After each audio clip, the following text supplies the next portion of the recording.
All right, I think we should start for real now, right? Let's do it. Let's let's do it. Welcome to the, am I right in saying the 17th episode of the Fun and Interactive Podcast? Yes, you are correct.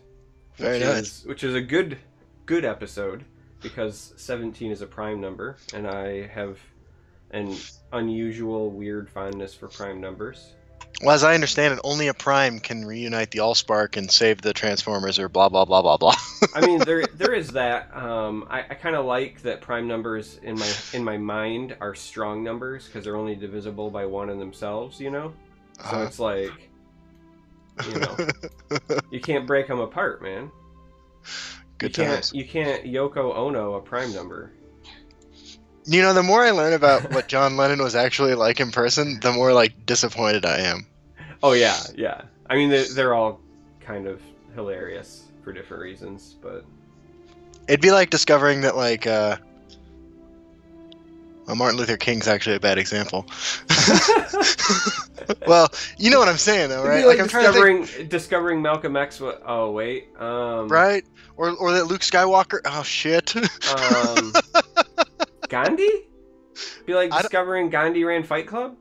Yeah, I think he's alright. I think he's in the clear. Mother Teresa? Has it been enough time before we found out about her? Actually, I think that there is some shit about her. I think she was a racist. Well... That's a pretty pregnant pause there, my friend. Well, you know... I mean, is anybody not a racist anymore? I mean, let's be honest. I'm gonna go ahead and say that I'm not. I mean, you can say it, but like deep down, here's my thought on that though, right? Yeah. 20 years after you're dead, when you get a bunch of people interpreting whatever you read or wrote or, you know what I mean? When somebody's looking at your browser history, and they're trying to interpret who you are, like things can go awry. You know, I always think about like archaeologists and historians, and they're like, these people lived a certain way, and I'm like, this is the equivalent of looking at somebody's browser history 1,000 years from now. You know, I'm trying to figure out how to explain this. Like somebody was like, you know, doing those pottery paintings as a gag gift, and here we are treating them like accurate depictions of Pompeii. That's a good point. I am curious, like, what parts of our civilization will survive long enough for future civilizations with no context to unearth and think weird things about us. Yeah, you know, I mean, imagine the alien ship floating by, right? And all the television that we like pumped out into the airwaves, and they happen to float by at just the right time so that they intercept like Jersey Shore, and like that's their first impression of us, you know. That's probably why we've not been visited by aliens. I mean, we have. They're just totally, you know. They're like, we're not gonna let them know about it. I don't know, man. I get the distinct impression that aliens do exist and have never been here. See, I think that they have been here. I just think that it was probably so long ago that there's no recorded history of it, or it's not in the context that we think. Yeah. You know, it could be like bacterial. You know, intelligent life could also be microscopic. Like we could be visited by like ant-sized aliens, and we would never know, right?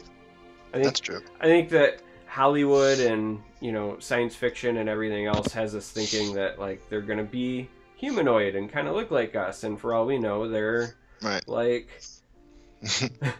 bees. I read something that like bees are disappearing, right? And that's a bad thing. But like, what if they're not disappearing? What if they're just going back to their home planet? This is what happens when you haven't slept all weekend from a sick kid. Damn, dude. I mean, that's what E.T. wanted, right? Was just to go home. Yeah. That makes sense. What's up, Tovarish, Kazoo Croc, Immortal King 1982? Good to see you all. And Bethesda. I say that because I just got a message from Bethesda, so clearly they're watching, right? This is where I get my weekly Twitch drop. I get one on Mondays too, I guess, when I stream. Oh yeah, you do that now. I do. Are you partnered yet? No. I meet all the requirements for partner, actually, except for I don't stream enough. You know, you would be a partner if you would just podcast 6 I have days like a week. 500 followers or something like that. I've streamed 4 or 5 times. I think that you should legitimately just podcast like 6 days a week because I want to see what the community would do in a reaction to that. You know what I mean? So, like, is there a way that I can just run my YouTube videos all day? Yes. No. Like you. All right. Explain that. Explain that to me off the air. I mean, what do you think? Well, I won't use names. But what do you think the farms are doing? Dude, I have no idea. I don't. They're watch literally just playing videos of them playing. I don't watch live Twitch, so I don't know anything about podcast Twitch. Oh. Speaking of partners, Jeffro, who is one of my favorite followers / subs, he's been around for forever. I mean, he just resubbed. I don't have the notifications on for the podcast, but he just resubbed for the 4th month and says that they should take my partnership away. And that's what I love about Jeffro, because every time I start to think, you know, hey, maybe I'm a halfway decent human being, he's there to remind me that I'm not. Yeah. Well, I mean, it's important to get checked like that. Yeah. Jeffro's perfect at that. The other day I was kicking ass in the office. Like, I just received word that a client I've been working with for a long time had started his own business. Things are going great. I was feeling real awesome about myself, and I was really animated as I explained this to my deputy director, and I knocked my coffee right all over my work laptop. Yeah. And it was a nice reminder that, like, no matter what I do, I'm still an idiot. Yeah. I mean, for me, it's one of those, like, hey, you know, maybe people actually do like my content, and then, like, the blonde-haired, you know, curly Afro California virgin kid is like, hey, you suck, by the way. Yeah. And I'm like, oh yeah, well, if he's making fun of me, clearly. Yeah. Are you one of the top 3 players of the game? Yes, I am. It's good to hear. I'm glad to know that. Should I kneel? Yes. You should take a knee, like I do at every national anthem for Legends. Oh yeah, no, totally. I'm a top 3 player, and here's my argument for why. Because anybody else's argument is as good as mine. Yeah, that's true. That's true. Here's how you know I'm not a top 3 player, like for real though. It's because I don't tell everybody at every point that I am, you know? Like, I haven't reminded people that I have finished number 1 5 times. Like, yeah. I haven't reminded everybody that I am the immortal Iron Fist. Yeah. It's interesting you chose the worst of the Marvel shows. I'm Jessica Jones, actually. Yeah. No, you totally are. Oh, man. Well, you got a new sub. That's cool. Yeah. No, we're off to a good start. This is a good start. I think you're due for another one in about 3 weeks, right? Yeah, about I mean, that's when my free Prime sub comes up again, so you'll get that one at least. Oh. I have another one. My coworker, I've known him for like a decade, and about like once every 2 months, like I don't even remind myself enough. This is how sad it is, but like once every 2 months, I'll go over and be like, "Hey, you use your Twitch Prime sub on me?" Like he doesn't even use Twitch. He's like, "No, I'll do it." Yeah. That reminds me actually that I need to go to my Twitch channel and host you. We need to set up auto hosting for you. I thought I did, to be honest with you, but. Hey, the Justin Larson is now hosting me. That's pretty sweet. Oh, I'm auto-hosting 2 guys, you and Kingly Arthur, and it looks like I was auto-hosting him at the time. Oh, yeah. The way the auto-host works is, like, you've usually got, like, a list, and it'll do it in order. But once a host is, like, commissioned, if you will, it stays on that one until that person stops. Like, that's why Lady Devon's on mine often, just because she starts early in the day, and then all the other people that I would have like priority over her, so like the Championship Series and Bethesda and Direwolf Digital and blah blah blah, they aren't on during that time, so it falls to her, and then she streams like, I don't know, 8 hours or something. So yeah, you know, I want to say about like Legends content out there. Like personally, I've just come off. I mean, I'm still experiencing my best 4-week period ever on YouTube. Like. Demand is up. That's good. Well, it's because everyone was excited to play that new gauntlet that we have this week, so they had to figure out. Figure out the tech. You had some choice words for the gauntlet on Twitter today. Dude, I know. I was so pissed.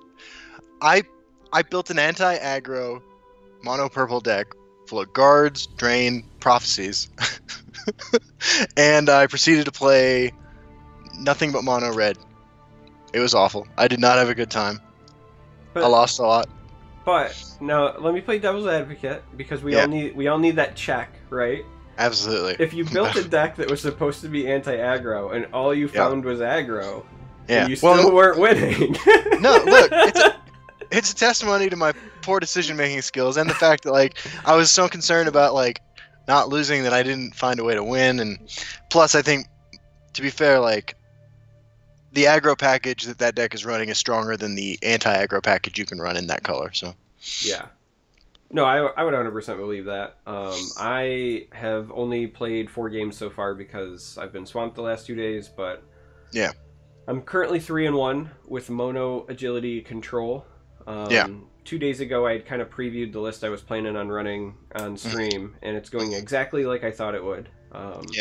If you can play lots of level 3 Drain Vitalities, you win. And if you cannot, you're going to have a bad time. The rest of the package there is not very good. So... that makes sense. But yeah, I mean, it's, Word Wall. And it's just the Shout package with Dragon Aspect and Drain Vitality. And then, Leaf Lurkers, Cliff Racers, Eclipse Baroness, Murkwater Witches, Murkwater Shaman, Cheer Point. You know what I mean? Like, it's... Absolutely. Think like Curse package, plus Shout package, plus Baroness, Tazcat, and Parthenax. And that's like the entirety of my deck. That makes sense.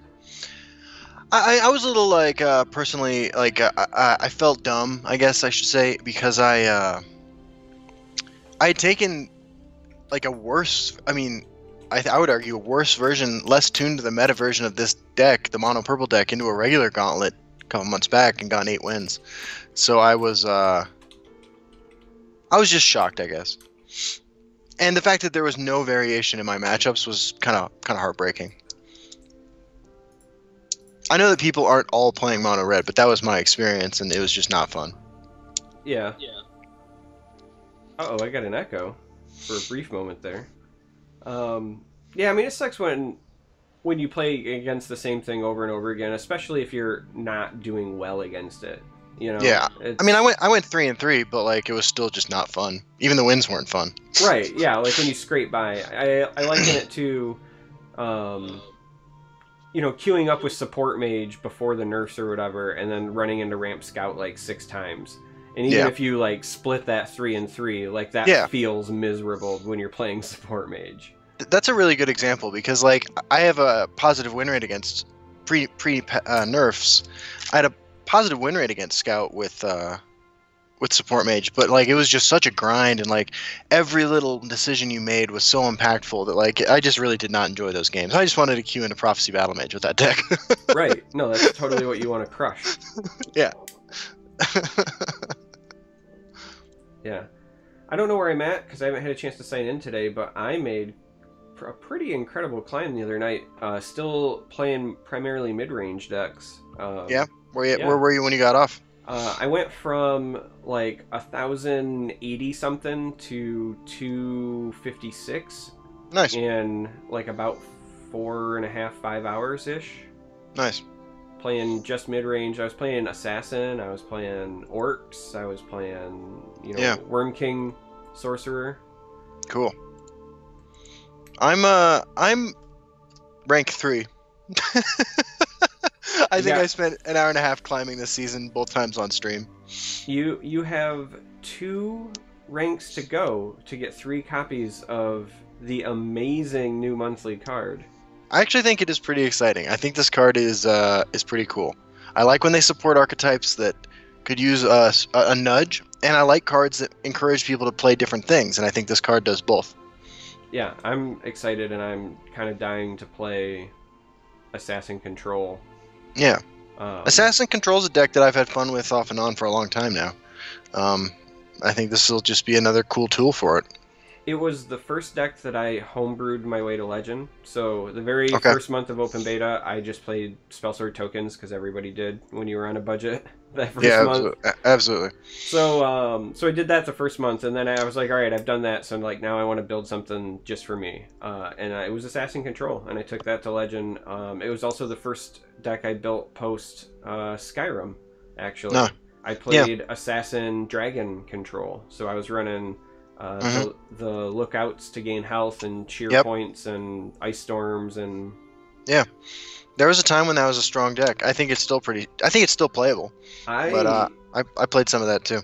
I think that with even the Clockwork City cards now, that against tokens or aggro decks that go wide, I think that Assassin Control might actually be the best control deck against that archetype in the game. Like, even more so than Mage. Because you have access to both Drain Vitality and Ice Storm, and if you want to include it, Reverberating Strike. Even a couple Firestorms I always found pretty useful in Assassin decks. Yeah. So I'm excited to try the new card out, both in Assassin Control and items, because I think it can really shine in items.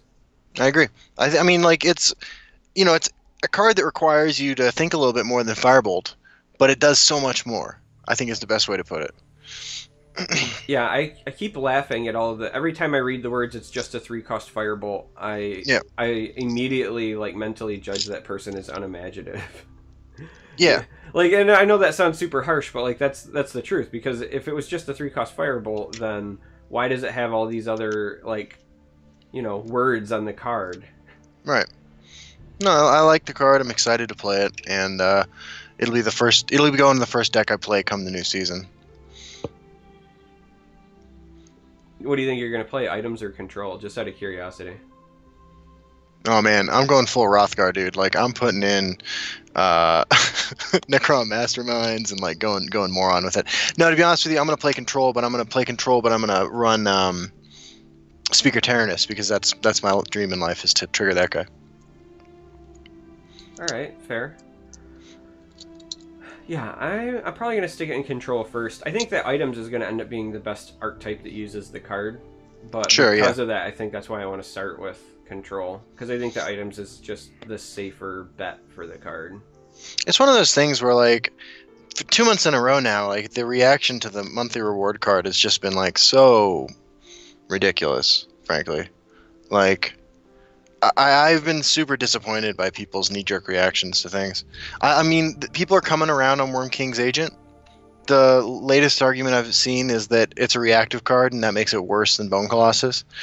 And like, I don't even know what to say. Like, if that's the mindset that you're going into building all decks with, like,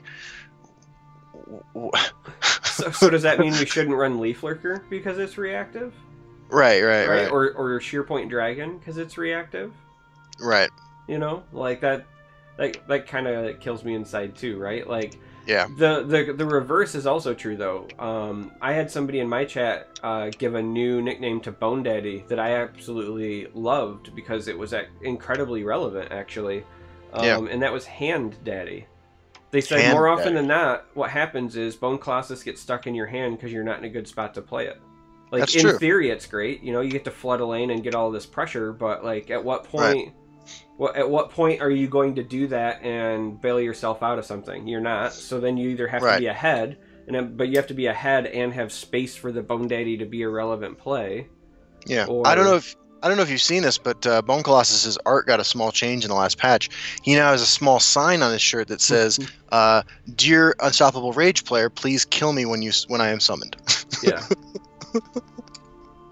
I mean, I don't think that the card is bad by any means. I still run it in my Tempo Scout, right? So I've been playing mid-range Scout a bit, which has actually been pretty successful as well. Sure. And I run it as part of the top end there, but that's because I think that's a deck that benefits more from it than, say, Sorcerer does. Sorcerer is all about like snowballing your board position naturally anyway, and the Scout deck does, but not on the same level. Or like, you don't have big beefy creatures and you don't have the ward creatures early to like ensure you're going to be staying on the board. So yeah, it's been useful there. Also, turns out in Scout, I threw in one wild beast caller, and the very first time I played it, I high rolled into that 5/7 mammoth that if you have 2 endurance cards, you draw a card. Yeah. Yeah. So there's nothing like paying 6 for like an 8/11 in stats and draw a card. Nice. I like that. Yeah. Wild Beast Caller is a funny card. One of the funniest things anybody ever said about me was as far as this game goes, was one time I got a message from a guy who said, "Hey, on stream the other day, CVH said Justin talks a lot of shit for a guy who puts Wild Beast Caller in his decks." And I was like, "Thank you." Yeah, you know who else used to put Wild Beast Caller in his decks? Who's that? Turquoise Link. No, it's because it's a good card. Right, like the value is real. Like even Mud Crab isn't awful. Well, I mean that's a Mud Crab though. You can't just go to the best of the best. That's no, true. I mean, I think that Wild Beast Caller has its place in certain decks. Like, it's certainly great in an Ultra Assassin deck because what you care about there is bodies as you're turning through and summon effects, right? So like, it makes sense there. Well, that's actually this was in response to me playing Alter Monk a lot at the time, and to kind of prove a point after he said that, I took Alter Monk to like rank 4 Legend. Yeah. So Ultra decks, it totally makes sense. But if I remember, I think Link was either playing it in his Control Monk after Fall of the Dark Brotherhood, or it was like a more mid-rangey version. But there was a time when he was running Wild Beast Caller, and like he completely justified it. So yeah, well, Wild Beast Caller's got a place. And that's what I like. I like cards that fit certain ideas, certain deck ideas, certain archetypes, but aren't auto-includes. You know what I mean? Like that's where I want to be. Is saying, this is my goal, this is how I want to win, this is how I want to play, so I'm going to take a look at this card, which isn't a card that you fit in every archetype, but could really shine in this one. I think those are the most exciting cards in the game. Yeah, I mean, I'm a big fan of any card that like makes me think about how I would utilize something in a deck or potentially spawns like new decks, and I don't think that, say, this new monthly card necessarily spawns new decks, but it certainly got me thinking about decks I hadn't considered in a long time because they didn't have the tools to do it. And so like it was providing those tools, and I know that everybody wants the next Sower of Revenge, right? But like let's be honest, like, not every monthly card can do that. And let's also be honest, Sower of Revenge only gets away with being Sower of Revenge because it's in colors that were kind of suboptimal beforehand anyway, right? Like you could never print Sower of Revenge in Assassin or you know, something silly like that. It's like Battle Mage's Onslaught. I feel like that card can only exist in Battle Mage because it would be overpowered in any other color of control deck. I think you could print it in like Monk, but it just wouldn't feel right in Monk, right? Like I like that Battle Mage's Onslaught also kind of keeps itself in that very, you know, intelligence-oriented roots, if you will. I hate that intelligence is the random attribute, but it is what it is. Yeah, that's fair. But yeah, like you could look at Sower and you could say like, hey, you know, it has Last Gasp, it has Guard. Those are things that have existed on Assassin cards. Why isn't this an Assassin card? It would go great in Last Gasp Assassin. And then you're like, oh yeah, because Sower of Revenge with Necrom Mastermind would be a nightmare. Right. Absolutely. Or Dark Rebirth. Yeah. That'd be exciting. Even, man, can you imagine pulling a 7-drop out of there with Desperate Conjuring? Yeah, believe me. That'd be sexy. I was just thinking about Rebirth because it's like you could swing for 5 and then Dark Rebirth it, and then like, you know what I mean? Like there's so much burst potential there. It's funny, actually. I got a Sower of Revenge in one of those 4 videos I released for the Christmas videos I made, where I was dressed up as Santa playing a Last Gasp Assassin deck. I got a Sower of Revenge off of one of my Valmore Spymasters, and I was like, that's right. Actually, that's the game I beat Aini in.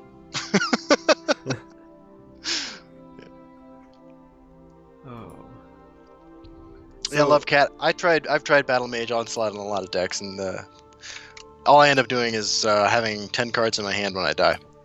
Yeah, I was just gonna say Love Cat. Love Cat brings up, I think, the biggest problem with Battle Mage's Onslaught is that there are plenty of times when, as a control deck, it just gives you too much. Like I almost feel like Battle Mage's Onslaught is meant to be an aggro card because you want an empty hand when you do it. Right. Yeah. Yeah, I mean, that's been the biggest problem I've ever had with the card. I mean, like, I guess it shines in some kind of theoretical mirror match where your opponent is also playing Battle Mage but doesn't have Battle Mage's Onslaught.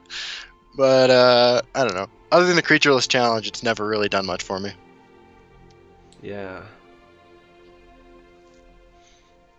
What kind of gauntlets do you want to see in the future, man? That's a good question. CVH on Twitter had said something about that he thinks that the right direction is breaking the like inherent rules in terms of like construction or whatever. And I know what he's getting at, because if you've ever played some of the Hearthstone brawls, they do something similar. Yeah. So anything where it's like, pick 3 cards or pick 5 cards or whatever, and then your deck only consists of those, I think would be interesting. I think it would be kind of funny if we had hear me out, I know how kind of chaos this sounds, but every card in your deck has prophecy, just like some of the story mode things, Yeah. I kind of want to see what that standoff would look like. Who wants to break the rune first?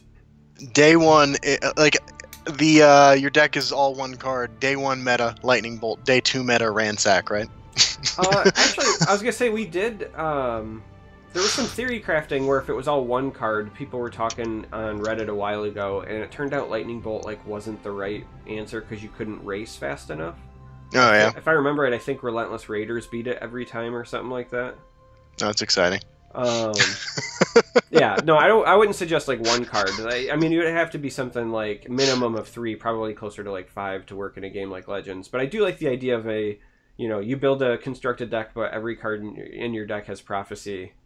Yeah. Kind of go. I wouldn't mind, because people always talk about it, right? Like, do one where you can do 3 attributes. Sure. Do one where you can do... I'd like to see one where it's you can do 2 attributes, but you can't use class cards of your own attribute. Instead, you use class cards from a different class.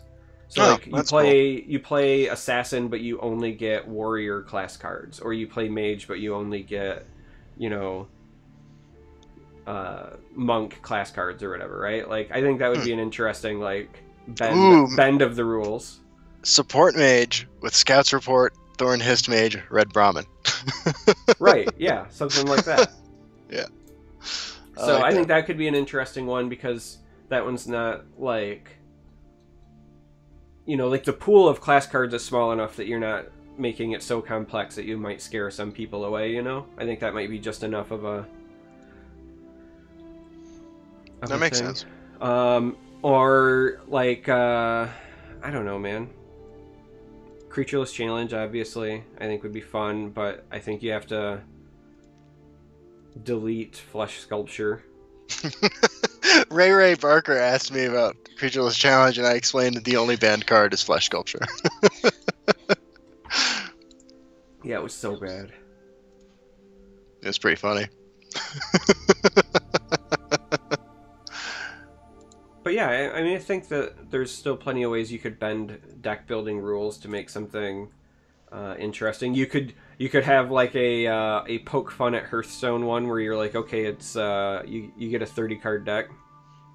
Yeah. Yep. I'd like to see there in Chaos Arena. There's already the lane that summons a creature when you cast a spell. I'd like to see that. Yeah, I mean, they could easily do ones where they were telling you lanes ahead of time, or stuff where you start with a support and play,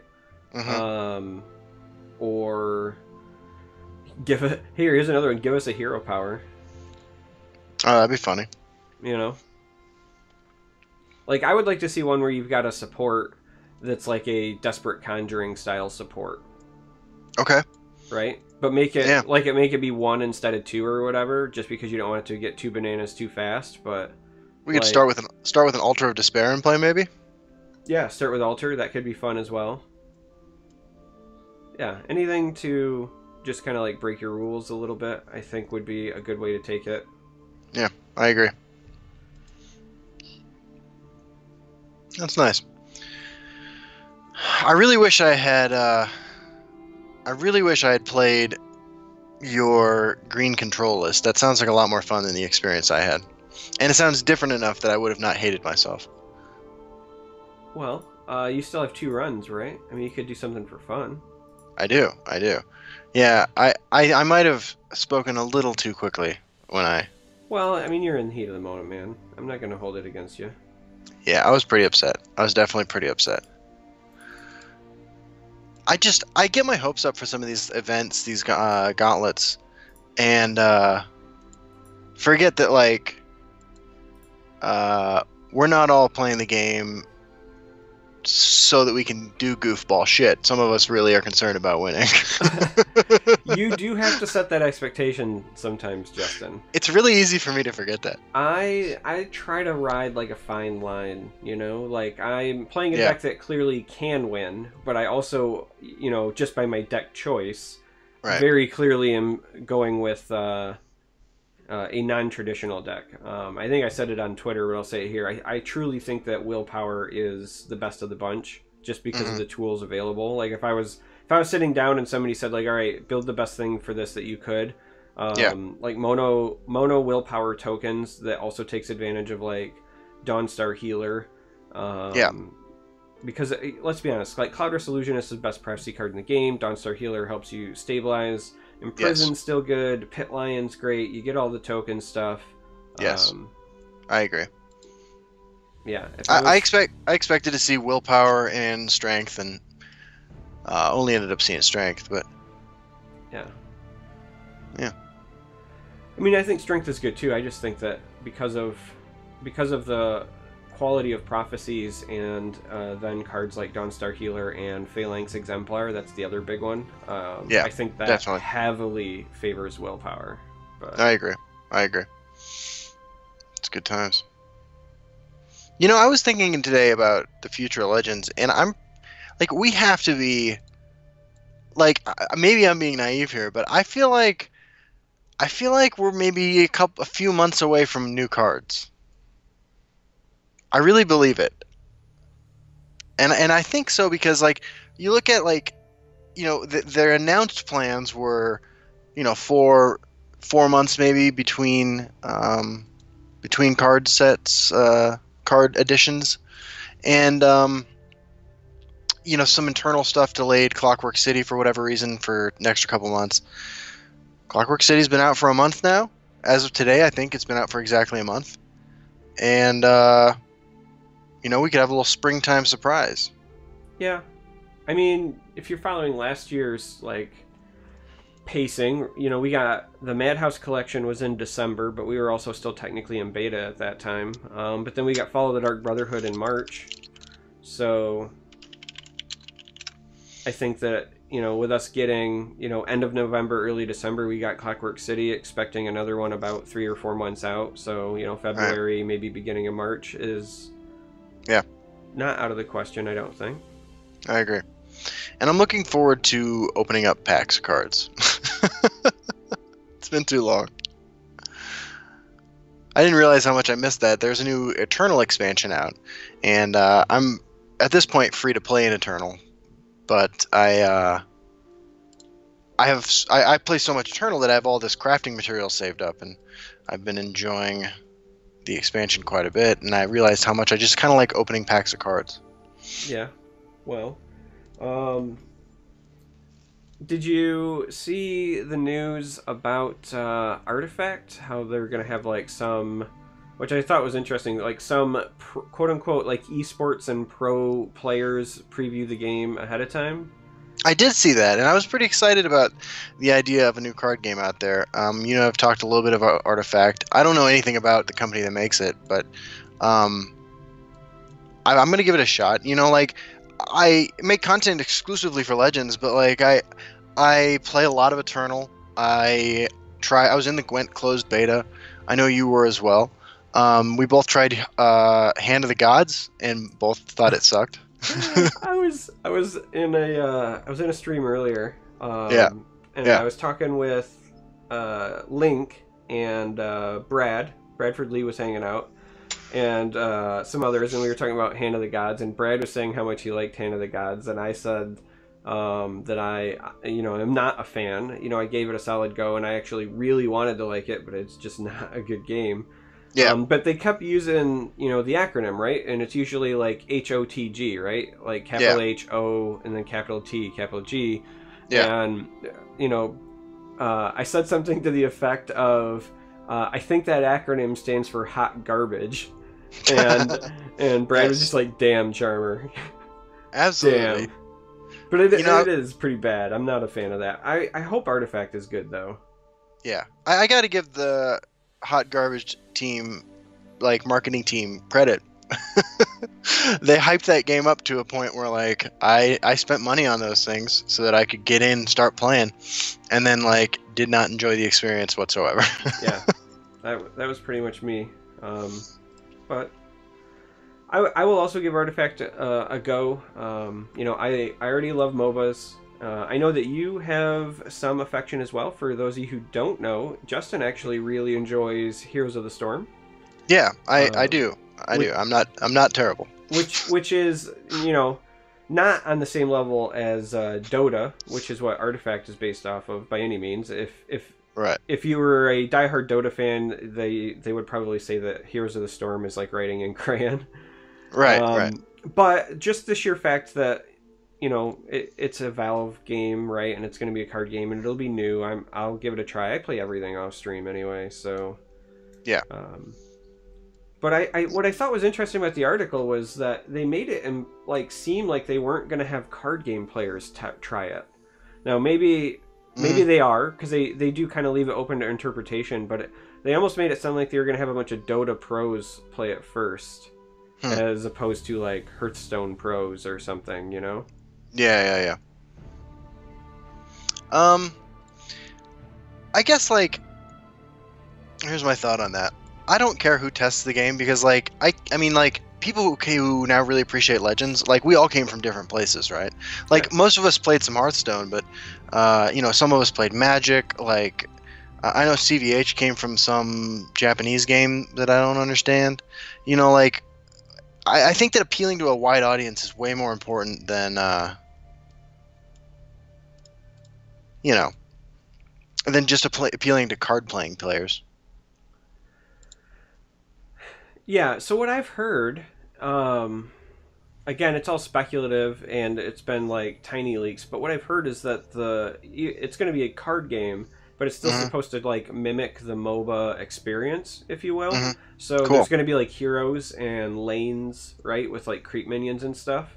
Yeah. And so it would make sense to me that they would have like the Dota guys come in, because if you're really trying to have a card game that also still captures the essence of Dota, like who knows the essence of Dota better than those guys, right? So that's true. For me, I'm excited because if that is the case, and if that's the reason they're doing it, then that tells me that they are putting an emphasis on the flavor of the game and how it plays out.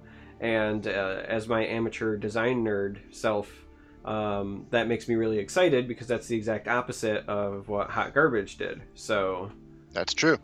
Now let me ask you this: like, I'm a guy who enjoys games that I can pick up and figure out pretty easily. Is Dota a super complicated game? Like, would I get lost? Yes and no. Here's the thing about Dota: it's not necessarily complicated to like pick up, right? Like if you watched a couple of esports broadcasts or whatever, I think that you'd get the hang of it.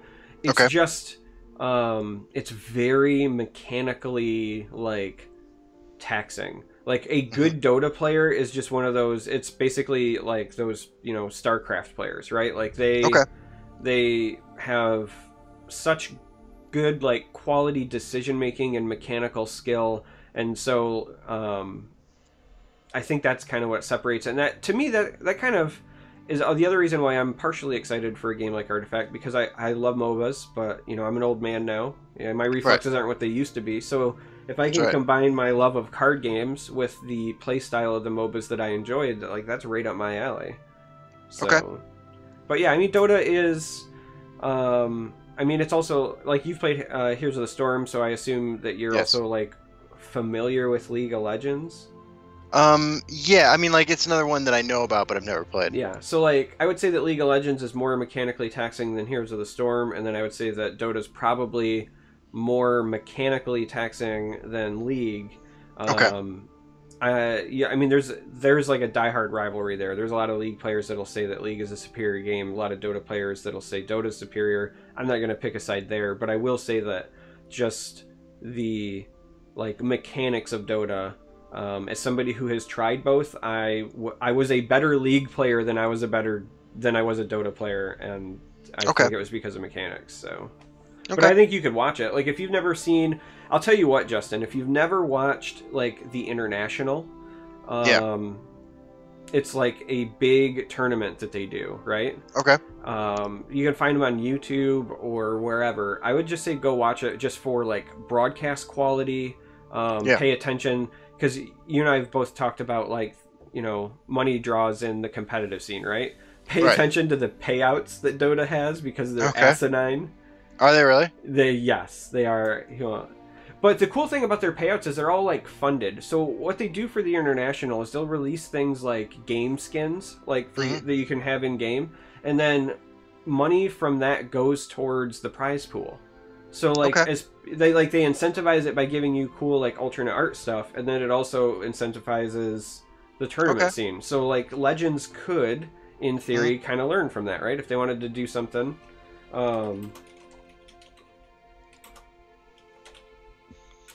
Let's just see if they have the old prize pool up. So the 2017 prize pool was $24,787,916. $24 million? Yeah. I'll put the link in chat, Justin. So this is why when you hear people say like, "Hey, Artifact has their interest," and you're hearing people like Link or some of the other competitive guys, this is partially why, because Valve doesn't mess around with their competitive scene. Wow, that's fucking bonkers, dude. I don't even know what else to say. That's ridiculous. Yeah. Holy crap. Okay. Yeah, and if you scroll through, you can see the prize pool distribution. Now, again, like I'm not gonna say Artifact is gonna like step in and have those, but I mean, you could say that Artifact could have like 1/100th of that, and it's still gonna draw in a crowd. Yeah. Because 1/100th of that, you're still talking, $240,000. Wow, man, that is a lot of money. Yeah, but again, like I said, the cool thing is the majority of that is like community funded, if you will. Like they create things that they offer in game cosmetics, whatever, and then people buy it and they take a percentage of it. I think it's like half, or it might even be more. I'd have to go look it up, but like they take a percentage of it and go towards the pool. So, But yeah, like Valve doesn't mess around with their stuff. Well, the more you know, huh? Yeah. I'm frankly just blown away. Yeah, I figured you would be. Like, that's crazy. That's like professional sports level, or like cocaine kingpin level amounts of funding. Well, and that's why I say if you've never seen it, I encourage you to like watch the broadcast, because it's not even just like the money involved, but it's just like you say, it's like watching a sporting event. Like the arena is full. Like there's a large cheering crowd. I mean, it's the same thing if you watch like the League of Legends stuff. Like if you watch like the League of Legends Pro Series, like they fill arenas. You'll have fans wearing like, gear from their favorite team in the crowd, just like you would for, like an NFL game or something. Really? Yeah. For the people who say like esports is, people like playing in basements, that's only like half the truth. Like they actually are selling out arenas now, and it's a pretty big deal. Well, I mean, that's really neat.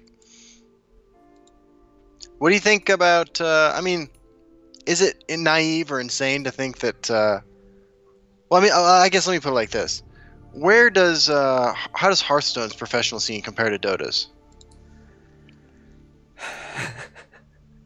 So the biggest problem with Hearthstone's competitive scene, right? I mean, they've got some money behind it. Obviously not 24 million. They have a good production value for their big events, which helps. They have a lot of like inroads to play it. But the biggest knock against the competitive scene for Hearthstone is that their game doesn't have a level of consistency where you can feel like the best player consistently won. Yeah, right. That's true. Because of the mechanics just innate in Hearthstone. It's not like, so like on the League of Legends side, right? I don't know Dota's as much as the League of Legends, just because I was following League like the last 2 years or whatever. But like League of Legends side, like there are a couple of teams like SKT, for example, when they had Faker, were just like dominating competitive scene. Like every time they were people were putting them up, they were knocking them down, they were blowing them away, and it's just because that game it's like a skill-based game, and you can exert your skill. And then, not to say that there's not skill in Hearthstone, because, there's decision-making and whatever, but just, like, the mechanics and the nature of it being a card game to begin with, you just don't have that same, I don't know, that same level of, like, confidence of saying, like, hey, this is a competitive scene, but I know for a fact, like, the best, player won or the best team won. Right. Okay. That's interesting. Well, I'm excited to try it when it comes out, but you know what? My home is Legends. Like, the community around Legends is great. I really enjoy the game, so... Yeah. I'm sticking around. I want to try something new, like I do with everything. Yeah, I mean, I play just about everything that comes out, so like I don't even try to hide it.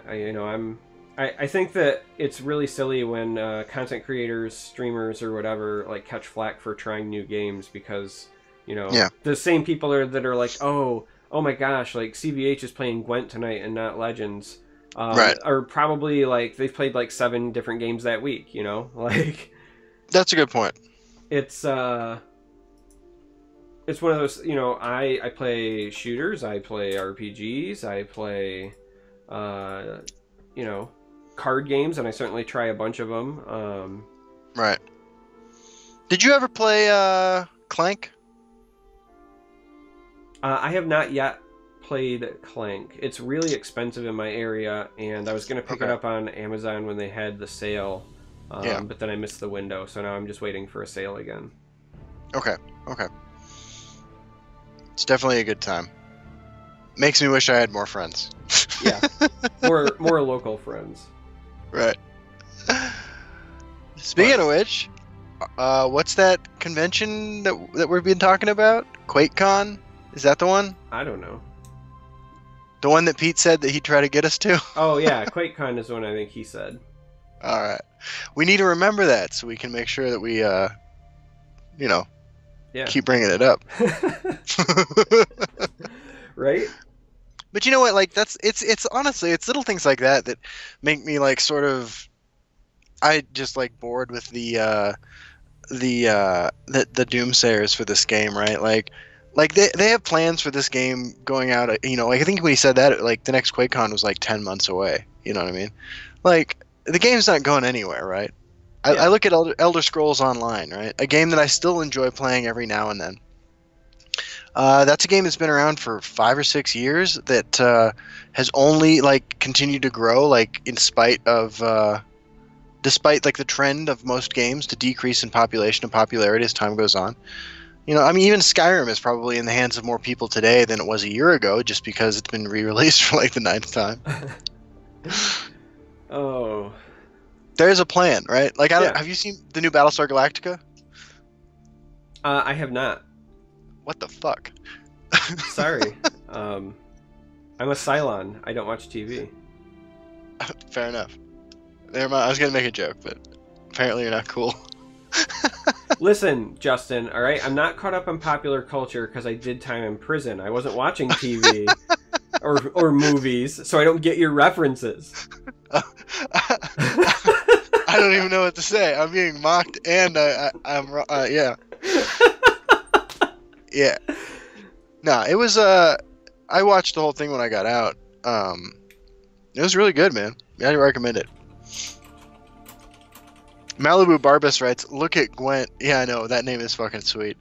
They prioritized the competitive scene, and now it seems like it's hemorrhaging players. I think the same thing's happening to Hot Garbage. Yeah.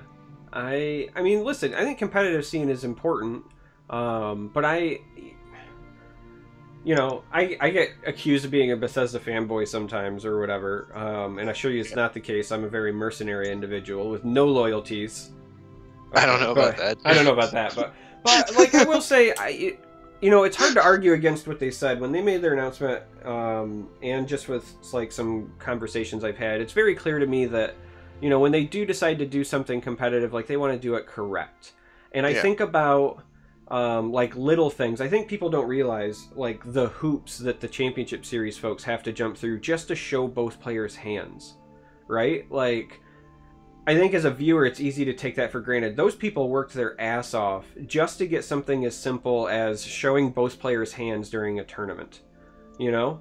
And so when Bethesda says like they want to have things in place so that you know, you can facilitate matchmaking better for tournaments, and you want to have spectating that shows both players' hands, and like, listen, when I was on the Bethesda stream, both times now with Pete, I've had a scenario come up where either he played like Moment of Clarity, or he played like Assemble, or whatever the case was. But as a spectator, I couldn't see the decisions he was making. Now, like, I could on the stream, but I was also spectating his game live, and I couldn't like see what his choices were for Moment of Clarity. Again, like, it's little things, but like if you're trying to do a high quality broadcast and you really want to take like the whole esports thing and competitive scene like seriously, like I can understand why they would want to have that stuff worked out. So it's not like the fun answer, you know, it's not what everybody wants to hear. They want to hear like, hey, it's here and it's coming tomorrow, but I at least understand their position. Yeah, absolutely. I mean, like, there is a plan. That's it. That's I'm not worried. I'm not worried at all. And the bottom line too for me is that like my enjoyment of the game is not contingent upon a competitive scene. So, well, I'm convinced you don't enjoy the game at all anymore. Get the fuck out of here. I have this working fan fiction in my brain that you enjoy the people more than the game, and so you stick around because you love us. Because you play like one run of Gauntlet, and then you're like, I hate this, and I want to quit. And then I'll be like, hey, how you doing this week? Or how you doing this month? And you're like, I don't know, I played like 5 games. I'm like rank 9 still, trolling new kids. And I'm just like, oh, well, for somebody who loves to play the game. All right, let me clarify my position on this thing. I'm a really busy dude, and I do like the community a lot, and that's why I keep doing it. But if I didn't enjoy playing the game to the extent that I do play it, which is, you know, I sink a ton of hours into making content and stuff, I would quit. Yeah. Listen. And in fact, like, when I was really busy, like, I mean, I'm in break right now from school, but like, so I'm just working a full-time job. Like, when I was in school, like, I was still finding time to release some videos every once in a while. So, hey, I just want to tell you how good it feels to be on the other side, right? of being the person who's doing the complaining of your commitment or your skill level because of how busy you are. It feels good to do it to somebody else. Absolutely. Because I feel like I'm always the one who's like, you know, like, yeah, guys, like, I don't finish top 10 Legend every season because I play like 150 games total. You know, like, what was it the other night when I started my stream, and like, I think somebody was making a joke or whatever because I was like over 1,000 on my Legend rank, and I'm like, yeah, but I've played 86 games this season, right? Like, right. You know, I hit Legend at like around 70 something, which is pretty good. So, I mean, to be clear, like, when I take a good deck and I get onto the ladder, like, I win at a really high rate, you know? I just don't do that very often. I'd rather win 1 in 5 games with some jank meme shit and then upload that video than, you know, like, last Monday I streamed, you know, for like an hour and a half, and I went like 12-2 because I was playing a good deck, and I got bored, and so I had to play something worse for a while. That's just who I am as far as a game player goes. It used to be when I first started playing that, like, because I was in the closed beta and like I had a huge collection of cards because like I soul trapped the right stuff and I knew what was going on, like, that I could play just about anything and I could win with it, and I had a great time doing that. And as players started to net deck other people besides me, the competition got a lot tougher. And I wasn't able to win with the jankiest shit anymore.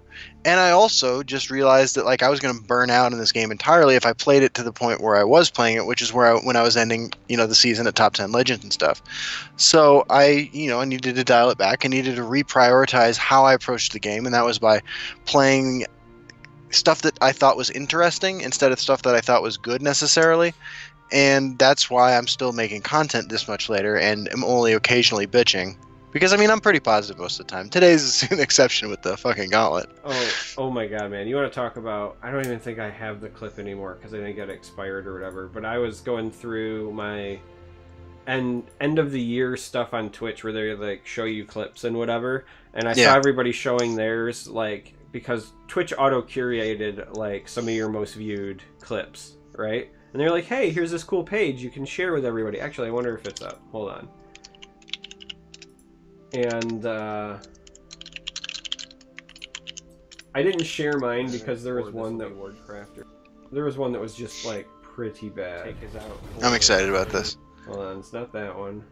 Is it worse than me saying dressed as a robot Stendar don't give a shit?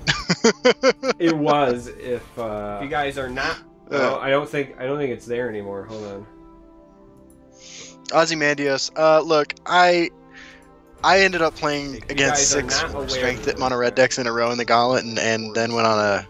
I mean, like I posted like 2 tweets about how it was fucking boring. Yeah. That's what happened today.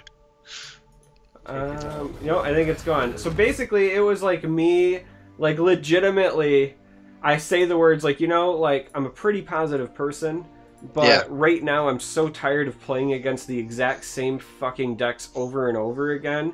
Like, my god, and all the community does is fucking complain, and I'm tired of it. Like, every time I go to Reddit, I, instead of being excited or refreshed, I'm like immediately clicking over to Home Depot and checking the rope prices because I want to hang myself. Like, literally, like that was the clip, and I was just like, oh man, I can't share this.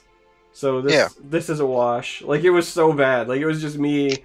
It was probably on like my salty butthole night that everyone in my chat likes to make fun of me for too. Absolutely. I had one guy on Reddit tell me that every time he comes to my chat, I'm a salty butthole. But I've heard you use that phrase before. It's a good one. And that's the difference between like the YouTube content and the streaming. Like, I think in a lot of ways streaming is a lot harder. And like, I'll be honest with you, like I don't really understand why content creators are so drawn to streaming when YouTube is easier, you have more control over the product, and much more profitable. Well, it's because of the interaction. Yeah. Like, I'll be honest, like, as cool as all of those things are that you just listed for YouTube, the experience when I create content for that is, like, I record for a couple of hours, I edit for a bit, I upload stuff, I write some descriptions, and then I set them to, like, auto-post, and then, like, a couple of times a week I'll go through and read through the comments, and then, like, that's my experience. But, like, when you're live, you get, that general... you get the fun and the interaction. Yeah, you get that like general just enjoyment of like a conversation, like hanging out with your buddies, and that's true. That is true. You get that like that on the spot laughter and jokes, and I don't know, like it's just it reminds me of playing like Magic at my kitchen table, with friends and whatever, and I think that's fair. I'm much more drawn to that than I am the other stuff. I mean, I still like the other stuff, but... Yeah. I do enjoy streaming, don't get me wrong. Like, I like doing it on Monday nights. I have fun talking to everybody, and I have fun playing some cool stuff. But, I mean, like, from an economic standpoint, like, the better time investment seems to be YouTube. I mean, I would believe that. Oh, something popped up on your face, Justin. Right on your face. That is my face, bro. What happened? Oh, your face is my soundboard. Oh, I just saw that. Okay, I'm watching the stream like with a 10-second delay. Yeah. Yeah. Well, because Aviva in chat just said I was so happy when Justin started to stream, or Charmer hits the time to fight button. So like I had to. Time to fight. Yeah. Like I had to queue it up. Yeah, time to fight. It's your favorite. Of course. Yeah. I do. I will say, like, now that I've been streaming for a little while, like, I recognize some names, and I'm having a good time with that. And like, it is a different like community experience than the one I've had for the last year with Reddit and with YouTube, and I've had a good time doing it. So it's not about pleasure. Like, it is fun. Yeah, I think that it's more work, but it's more rewarding, but it's just not financially rewarding. Like, that's the way that I would describe it. It's definitely more work, but I do think that it's just... Yeah. I mean, if I had, I think, like, how many more... I think my view, I would need about 10 times more views than I get right now on YouTube to make more money than I make at my job. I don't even know how many views like I would need. Oh my god, man. Yeah. Like, for those of you who don't know, Justin and I were having a conversation a while ago about just like Twitch income. So not even counting YouTube, right? Just like Twitch income. And I was kind of, he had some questions about how it worked, and I was explaining to him that, like, one, I don't push my Twitch income because I recognize this as a hobby for me. But also, just, like, I don't push my Twitch income because, I'm married with a wife and kids and a mortgage, and there's a minimum amount that I would need to make before I could ever, like, quit my job and do this. So, like, the idea of me making it on Twitch is different for a lot of people. And some quick math... with like what I normally get from like ads and everything else, I would need around like 1,500 subs to quit my day job, and that's just my day job. That's not counting teaching. That's also not counting like health insurance, retirement, whatever. That's just like to replace my monthly income from my day job. So, since I got a 401k with a matching 5%. Like, I'm not quitting my fucking job. Right, exactly. You know what I mean? So it's like one of those, like, I could get, into Twitch and I could, like, really push hard for that 1,500 sub mark, or, and I'm just throwing this out here, I could be happy with the 20 subs that I average per month, and just be happy because people show up and have fun with me, and that's what I do. I agree. I can't even imagine a channel where I had 1,500 subs. Like, I could literally, like, gift all of my subs, because you can gift them on Twitch, and I could not imagine hitting 1,500 subs. It's a lot of subs, man. It looks like you have 7,428 followers, is that right? That sounds about right. How do I find out how many followers I have? If you go to your page, my dashboard? Yeah, that's one way. Or I could, like, click on your name and chat and then just tell you. I have 568 followers. That's bullshit.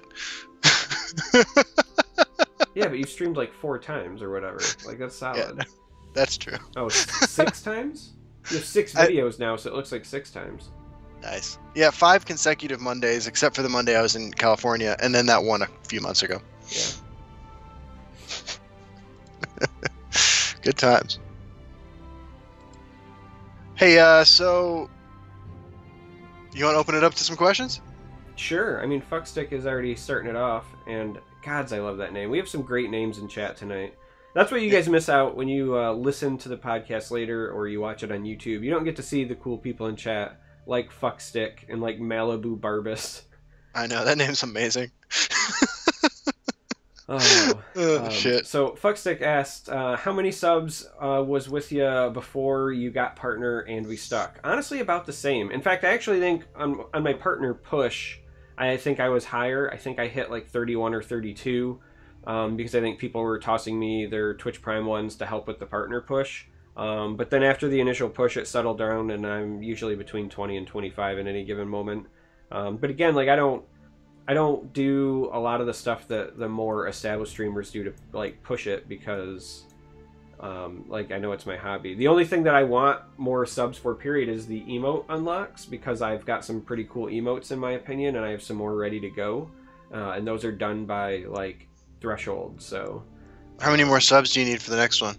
For the next one, I have to hit 50 at one point. To get the next 3 slots unlocked that I have, I think I have to hit like 80 or 90 total. Right on. Yeah, that's always been like one of the things that I've kind of been curious about, like is like hyping your content out there, right? Like I used to post on Hearthstone's forums, in their other games forums. I posted like twice on MTG Salvation's forums for other games, and then there's the Legends subreddit, and then a few times I wandered into the fucking trash can of a just like the world's worst website, the Bethesda official forums. But like I feel like there has to be other communities out there. Oh, there's the Legends Facebook group too, which I've posted on a few times. Yeah. See, this tells you how much I put my own effort into it. Of all of the ones you've just listed, I've only ever posted on the Reddit, and I've stopped doing that except for special occasions. Right on. You know, I average like let's talk some channel data here. So by the way, I'm at 994,000 views on my YouTube channel. So in the next few days, we'll hit 1 million views. Dude, that's huge. I think that's pretty exciting. But so in the last 28 days, I've had 300 new subscribers. That's like 20% of my channel. But you know what? Like, I've also lost over 3,000 subscribers, and I'm only at 6,000 total. Over the like year and a half that it's been open. Well, I know, but if you weren't like so anti-Nazi, you'd keep all those subscribers. Yeah, that's true. A couple of those were white supremacists that I talk shit about. I can't help myself. I have a beef with Nazis. If you don't want to support my content because of it, like, that's okay. Totally okay with me if you get the fuck out. I've hit a new record for dislikes, 81 in the last 4 weeks. The average view duration in the last 28 days is 11 minutes 16 seconds. 781,000 minutes of watch time in the last 28 days. 69,351 views. X number of dollars. 286 comments. My viewership is 97% male. What? Yeah. 37% of views come from the United States, 10% of my views come from Germany, 6% from the United Kingdom, 4.5 from Canada, and 2.7 from France are my top 5 countries. That's that 10% of your views is just Jelly Bean on like repeat. Yeah, absolutely. I have family in Germany. It could be them. Oh yeah, it could be them. Which shout out! I thought I saw her in chat. If you guys aren't aware, Jelly, I never pronounce it right, so I apologize. But shout out to her because she won the ESL tournament recently. Had a pretty successful night on ladder the other night as well. No, congratulations. She is a up-and-coming member of the community and has been performing well as of late. So nice. You want to be a guest on our show? I mean, since Maricon won't do it. I know, he doesn't even respond to us when we ask him. Dude, like legitimately, the last 3 times he's been in my chat, I've let him talk a couple of he'll participate for a bit, and then I'll make a joke about how he never responds to the podcast stuff, and then he doesn't post again. I know. Like I feel like I should just stop. I noticed that. That's all right. Oh. One of these days, I'm gonna run into him downtown somewhere, and I'll be like, "Dude, what's up?" He'd be like, "Where am I?" We gotta teach you how to broadcast live from Twitch Mobile. I've done one test run, but we gotta teach you to do it so you can go downtown and then be like, "Hey, you're on the podcast." That's a good idea. We would have to be a middle of the day one, but I mean, yeah, like I could walk into their offices. Yeah, that would be comical. I'm about to receive a cease and desist email. Right, your restraining order. Right. Oh, yeah, I did one test broadcast because I was like, maybe I'll do like some IRL streams, but sure. Then I remembered that nobody actually cares. I'm sorry, man. That's all right. It's so funny because like CVH, I think the other day was saying that people love like pets and kids, and those are like great to have around if you're on Twitch. And it's so funny because like I go out of my way to stream late at night so that my pets and kids don't bother like people. I guess I don't know. Like I can't imagine doing a legend stream anyway with my kids around. I have thought about playing like a kids game once with like Stark. He's getting at that age now where I actually think that might be a pretty fun time.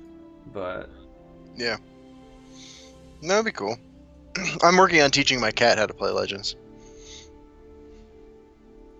that would be kind of fun. I remember. Yum Yum. Sander had an art gallery showing actually in the building next door to Direwolf Digital's office once, and I posted on Twitter like you guys should stop by, and nobody came. Yeah, I will say, for a bit, what I wanted to do, I wanted to film like in my chair, like one of those pop-up charcoal grills. Yeah. Right? And I wanted to film it, like enough of it so that I could get it in a decent loop where people couldn't like relatively tell that I was just looping video. And then I was going to stream and put my title as Single Hot Grill, you know, playing Legends. Yeah. And it was just going to be the grill, like just gameplay and then a grill on video loop. I still might do that. I just got to find a grill. Fuckstick asks, I know you think that this new season's reward would be best in Control Assassin decks. Can you elaborate a bit more on other uses of the card? You put a Throne Aligned on it. You really think that is the best? It's not the best. It's what I'm going to do with it. Because, I mean, you don't get the drain benefit there. I mean, not at first.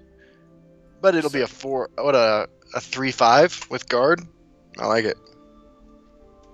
Yeah, maybe.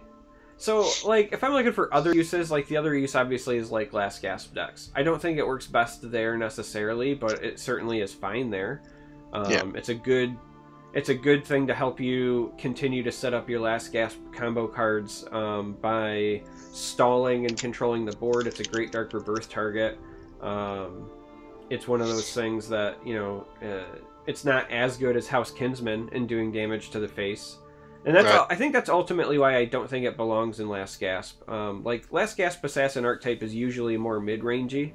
And then you try to get off, like, a really good combo to, like, be the nail in the coffin. And I just think that, like, I think that Kinsman is better in that deck, and I don't think you would run both. I agree. I'll be honest with you. I don't always run Kinsman in my Last Gasp Assassin decks, though. Well, I mean, it depends on the version, right? Like, if you're running the Alter version that's more controlling, then I don't think you run Kinsman. But the mid-rangey one is definitely Kinsman is better. Yeah, I agree. I think it's great in Alter. The new card, Blackhand Messenger. Great. I mean, especially if like you can set up your chain so it's your only 3-drop. Amazing, right? Like, you can plan out a removal spell. It's the sort of thing that Alter decks dream of. Yeah. The other kind of, like, interesting things that you could do with it, if you're looking for, like, super flashy plays, and I know that Justin loves trying to find an excuse to play this card. If you play the card that reduces the cost of cards that you draw by 1, and you draw our buddy... Yeah. He is a fantastic Wisp Mother target. Good call. Good call. Blackhand Messenger with Wisp Mother is a lot of burst healing and board control. Yeah. Malibu Barbus does also point out Brynjolf seems fun. If you have Brynjolf on the board, the summon effect will trigger. So yeah, that's another thing to consider. It's a good point. And Yum Yum, why don't I run Kinsman? To be totally honest with you, like, when I'm playing those kinds of decks, I'm less concerned about beating my opponent down and more concerned with, like, winning when they concede. Because I just want to trigger as many funny Last Gasps as possible. I mean, like, the Last Gasp deck that wins the most games doesn't look a whole lot like the one I posted videos of recently.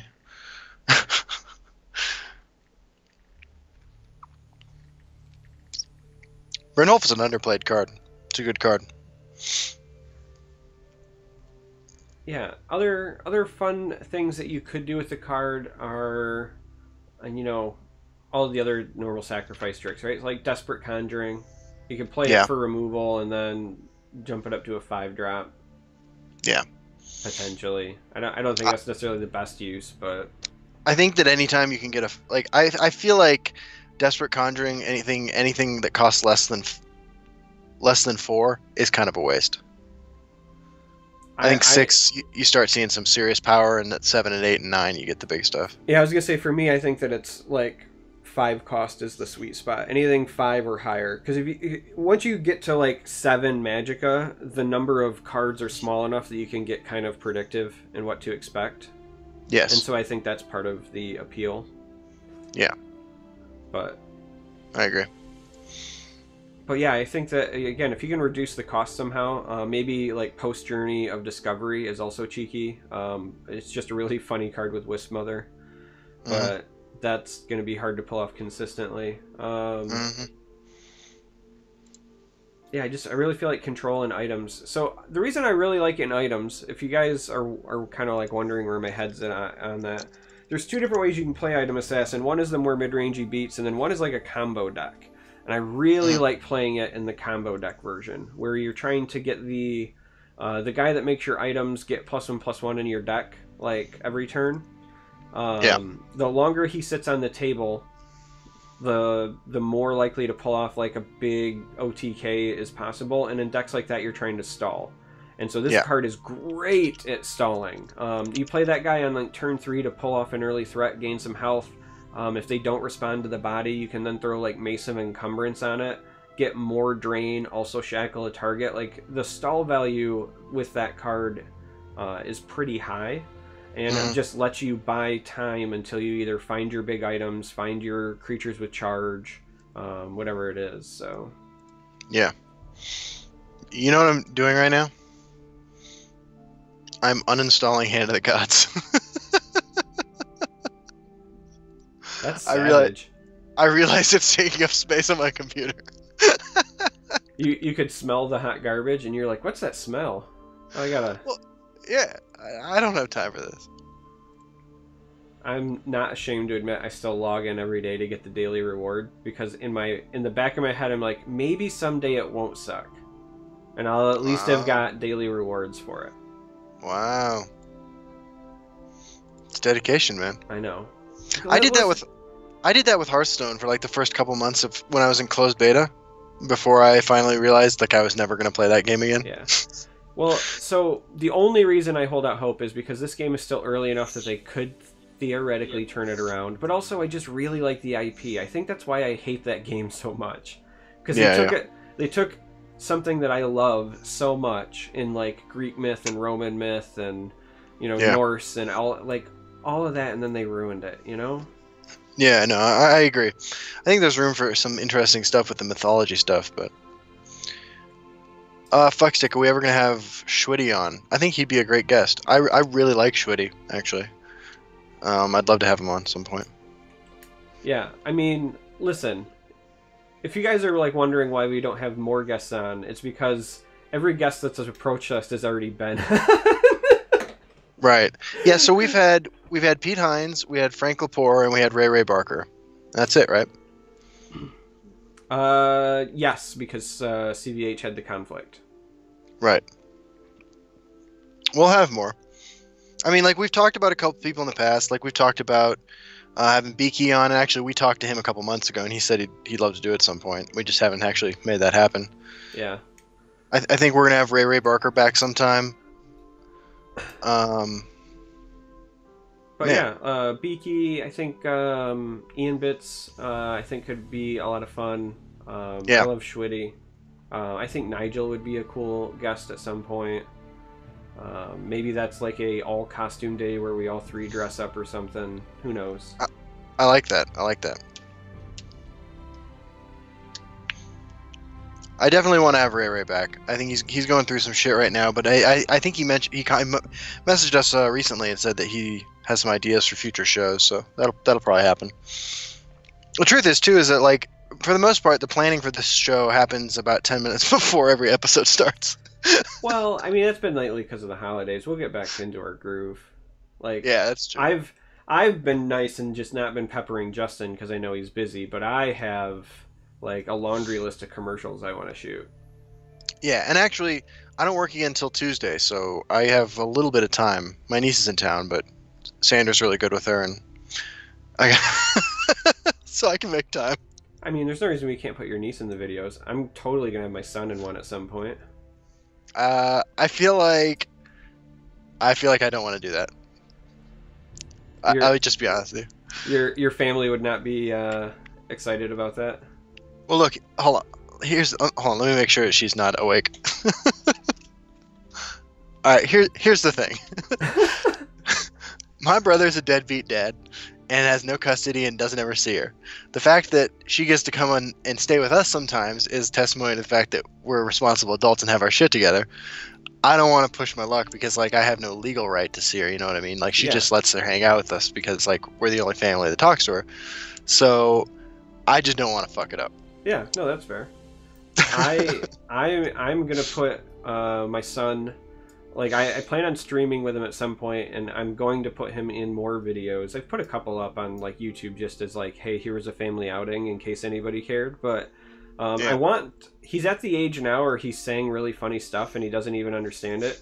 And I need as many embarrassing videos as possible now so that when he gets older, I have blackmail when he's like, because, like, look, kids eventually hit an age where they don't care about being grounded, but, like, you can only embarrass them, like, so many times. So, like, I need that as a tactic. I need as many embarrassing options as possible, so when they start saying something, I'll be like, hey, look, I'll post this on your Twitter, right? Like, absolutely, I like that idea. I'm gonna since you guys have been such a good crowd today, I'm gonna share something embarrassing with all of you. The ultimate blackmail. This is publicly available, but this right here that I'm gonna link to is my prison record.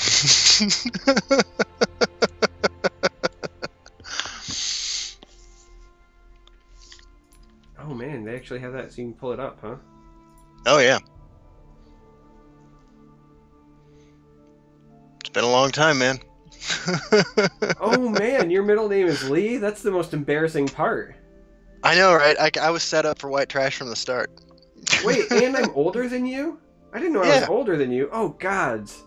Oh, I can feel the existential crisis coming on now. No. Yeah, totally. I knew you were older. I'm that much closer to the grave, man.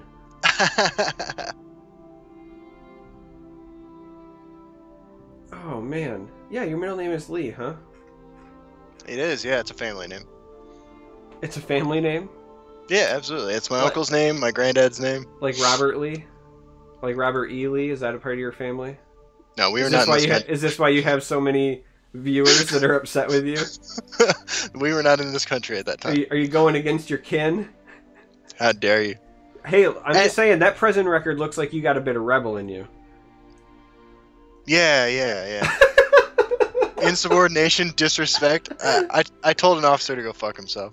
How did I try to escape? I didn't try. I succeeded. I was on the lam for about 24 hours on May 7th, 2012, and then I turned myself in, and that's the day I got clean and sober, actually. And that's a story for another day because I don't want to talk about it. But I went through some crazy shit in those 24 hours, and it changed my life. It does sound comical, Ozzy. I think we've talked about that on the podcast in the past, but, like, criminal justice terms in general, a lot of times sound really weird because, like, aggravated is just a weird term. Yeah. How did I actually escape? I mean, like, it boils down to me just like walking out. I saw my opportunity and I went for it. Yeah, I was going to say, in my experience, most people who have escaped literally didn't do anything amazing. It was just like, they just walked off. I'd been there for a long time and I figured out how to do it. Yeah. And also, it's aggravated because it was in the commission of other crimes because I was doing drugs and stuff at the same time. Yep. There you go. Oh. So...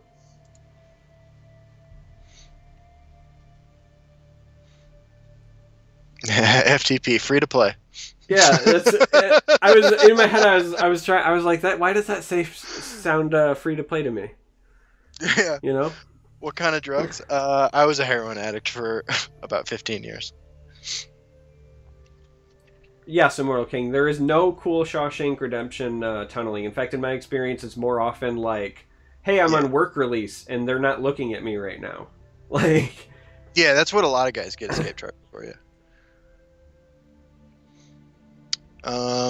Yeah. No, it's literally one of those things where if you just pay attention for long enough and you're smarter than the average inmate, which isn't terribly hard to do, you can escape. Yep. Yep. I mean, they'll catch you. Every time they'll catch you. Let's not nobody's escaping to like Colombia or something here. Like you get out, but then they catch you. Yeah, I had no plan. I just wanted to get high. Yeah. they know. Like that's why the people that are on the lam are usually caught like within 48 hours too, because like they know exactly where you went, because most people are getting out for one of two reasons. And right. So, you know, they roll up, you know, they flash their lights and they say, "Nice try. Care to go again?" No, I just I saved myself all that hassle by just turning myself in.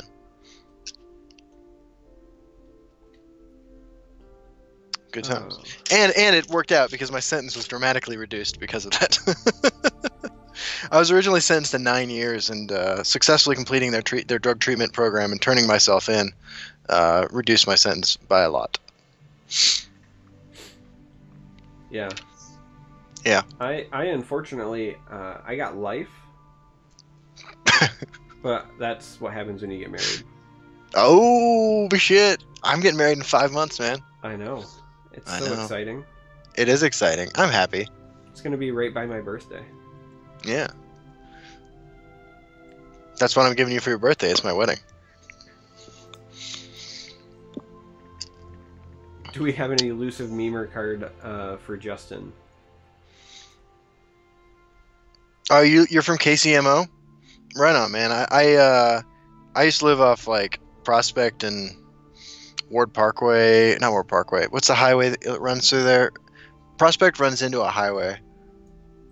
I don't know. Shit town, basically. No, sibling, I didn't check. See, 71.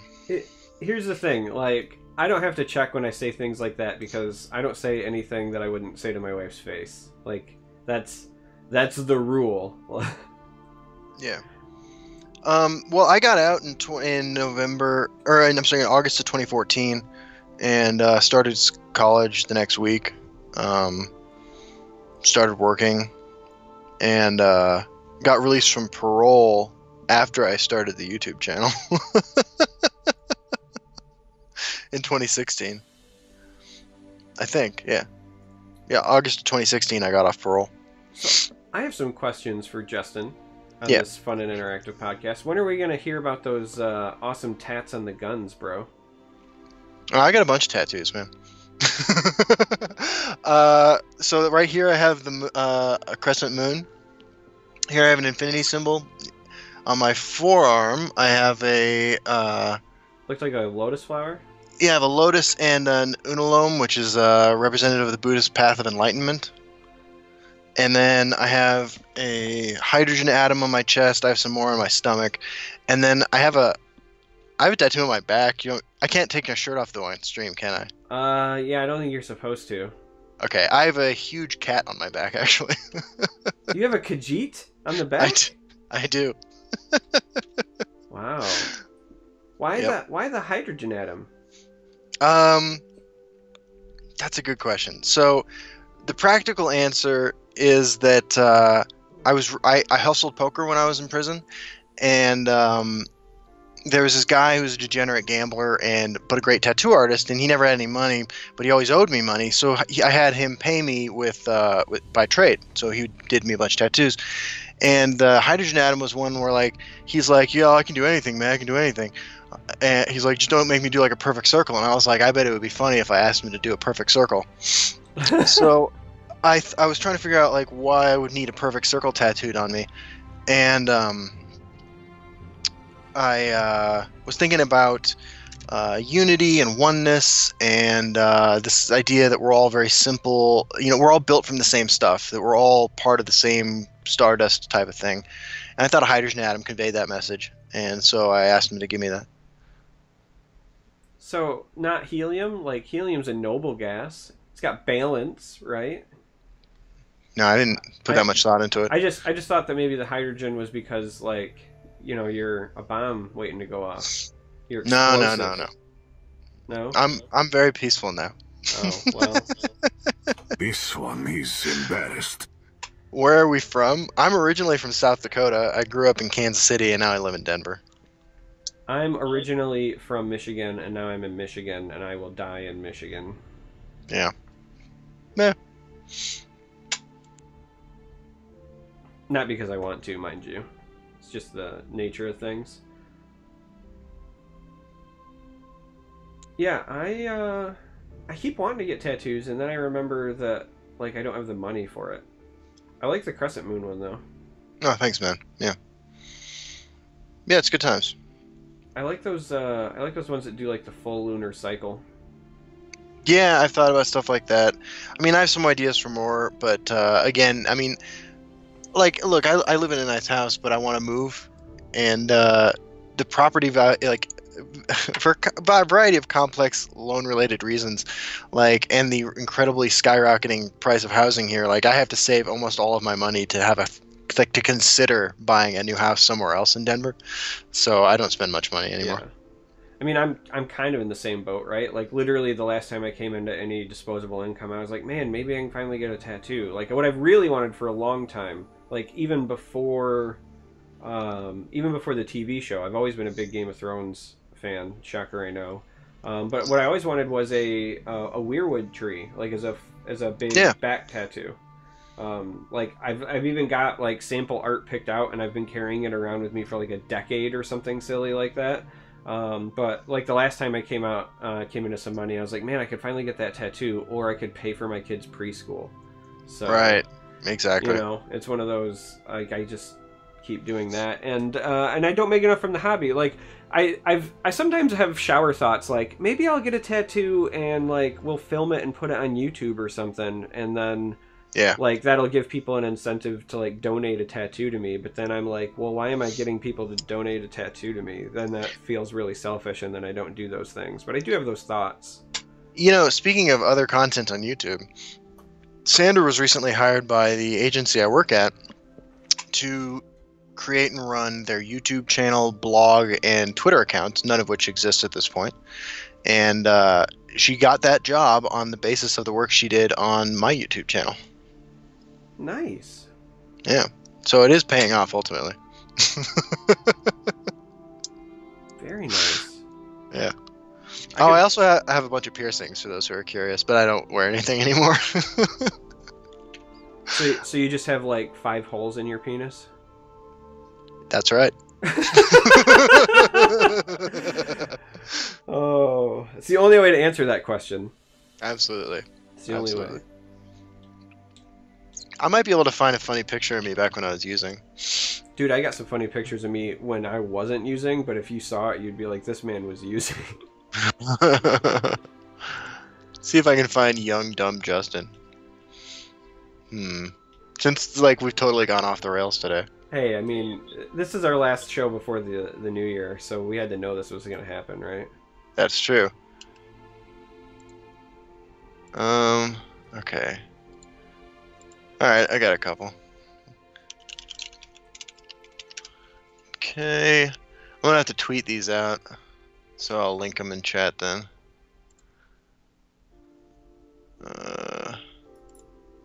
Yeah, there's some good examples of what life was like. I think I've at least tweeted like a couple of embarrassing ones, but I don't even know.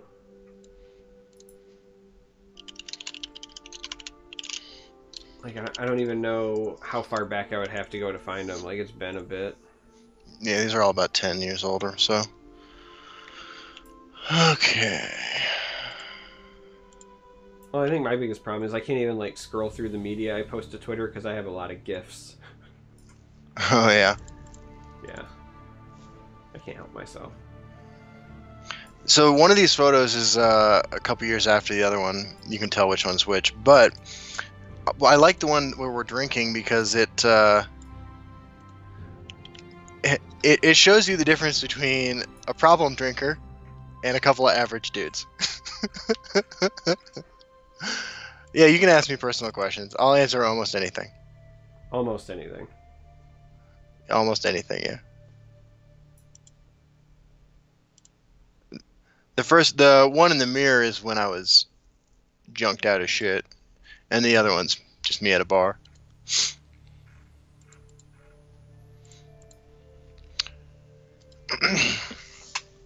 I like old photos of Charmer because they don't look like Charmer now. No, they really don't. Yeah. I don't even know which one you are in that one on the right. Yeah, I'm the guy on the right, man.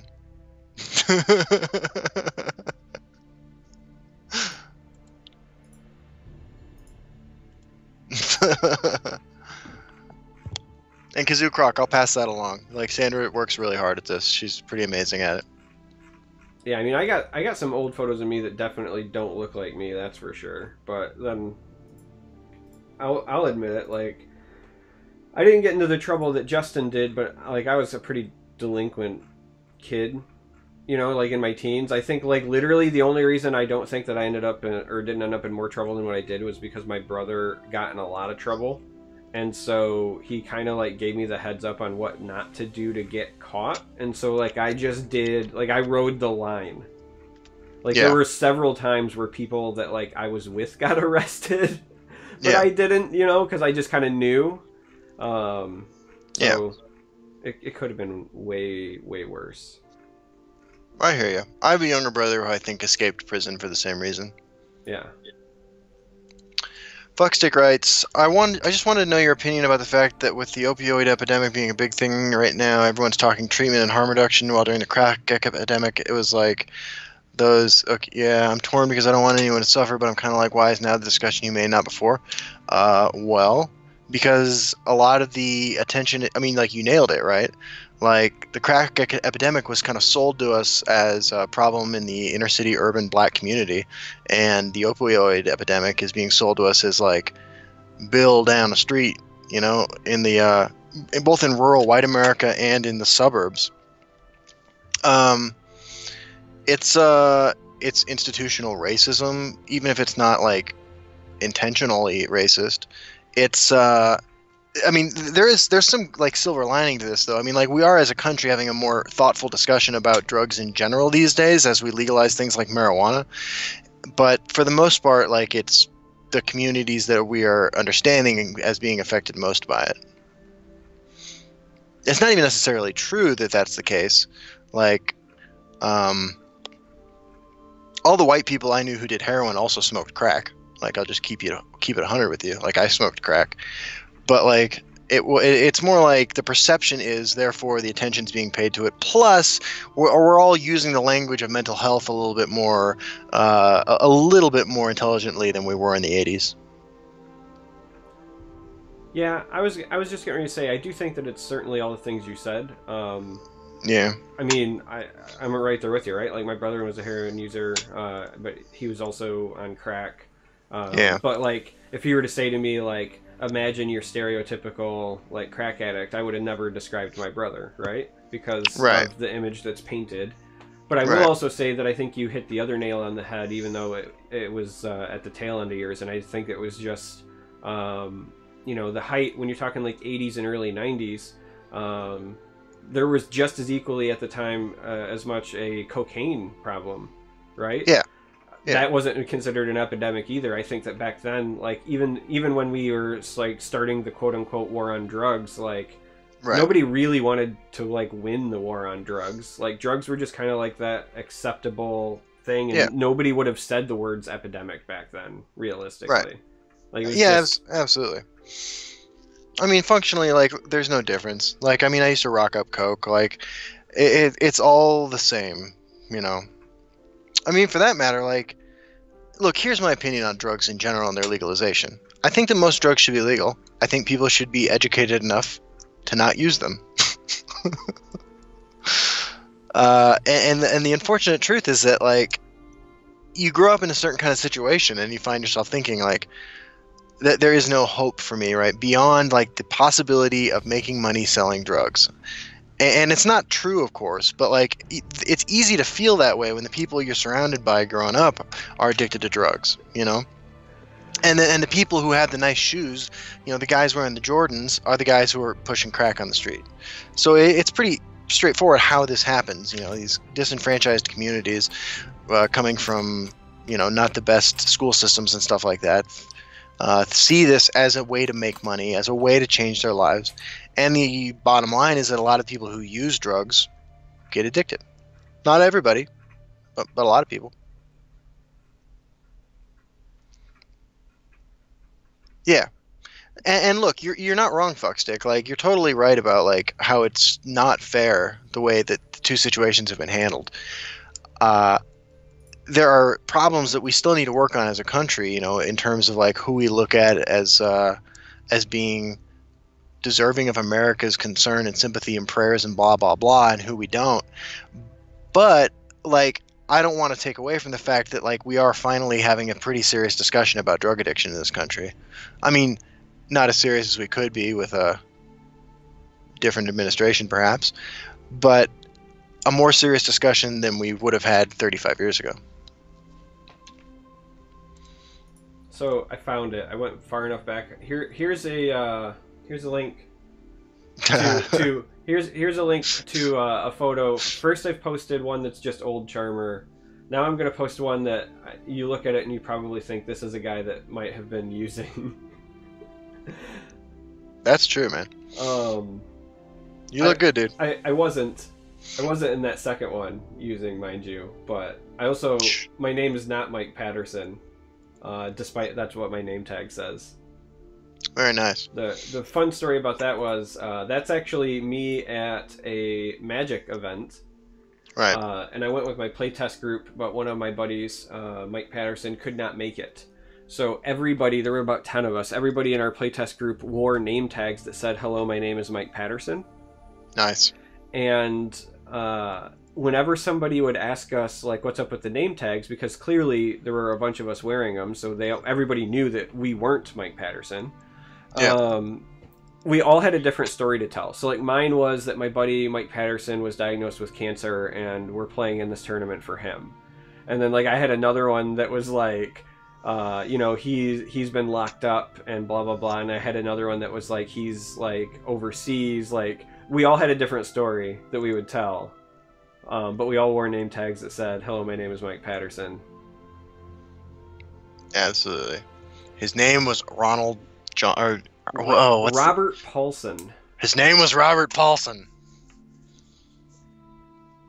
His name was Robert Paulson. I don't know if he ended Yum Yum. I think that whoever he hosted ended, because he hosted somebody else, and then I'm on his auto host list.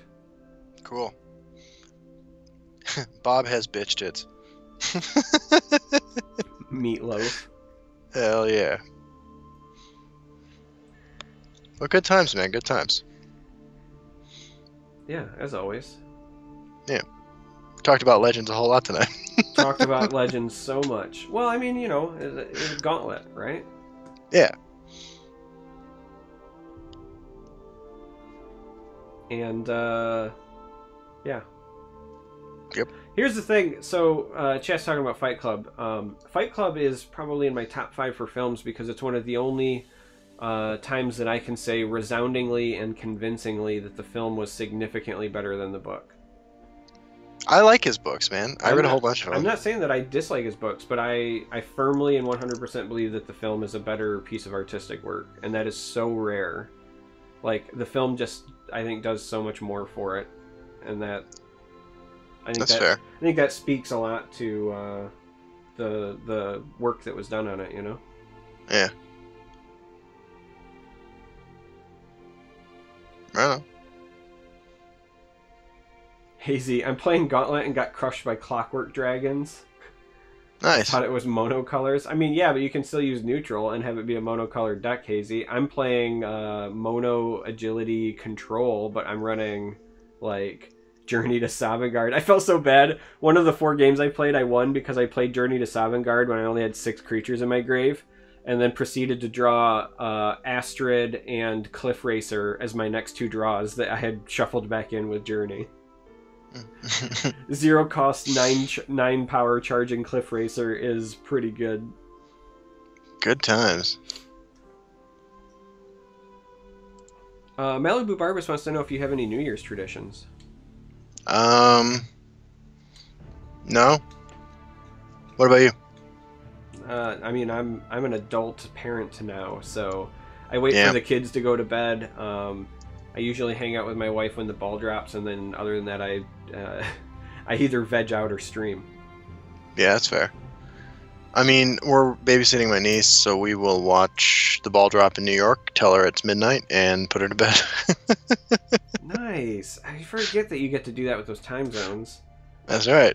Yeah, it's going to be 10 here, so. Zombie Hunter 9x19 says, enthralled with the discussion at hand, and I'm like, why is Bethesda messaging me?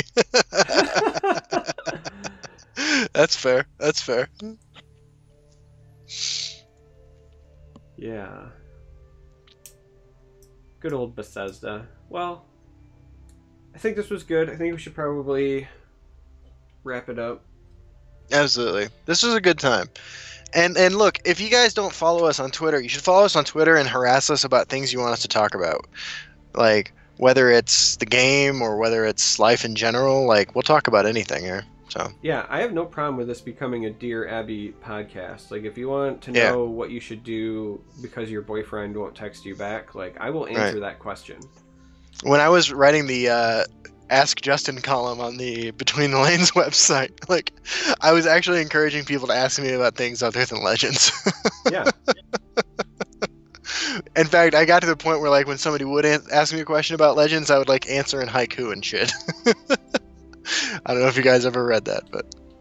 Oh my god, like, she's gonna kill me for sharing this, but I can't help it. Yeah. My wife was showing me stuff that had been posted, like, on her Facebook or whatever, and she showed me this picture, and I started laughing, and it said it was the inside of a new car model, and it was called a Haikubaru, and it had 5 seats, and then 7 seats, and then 5 seats, and I started laughing. Like, I think that's hilarious. She's like looking at me like I've lost my mind, and she goes, I don't get it. And I was like, it's a Haikubaru. It's 575. She's like, huh? I was like, you know, like a haiku, 575 syllables, you know, like the poem, like. Right. And then when she finally got it, she just, like, rolled her eyes, and I'm like, I can't help it. I'm a dad. It's a dad joke.